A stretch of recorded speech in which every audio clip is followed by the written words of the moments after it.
Hi guys, welcome to How to Maximize. In this video, I will show you how to import Etsy products to Shopify. First of all, open the web browser. Here search Shopify.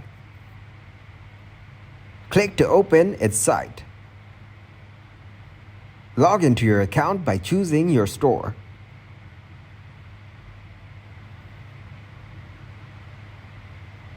From the dashboard, click on Add Apps. Go into Shopify App Store. Here search Etsy app. Click to add the app. But it's not compatible with your store.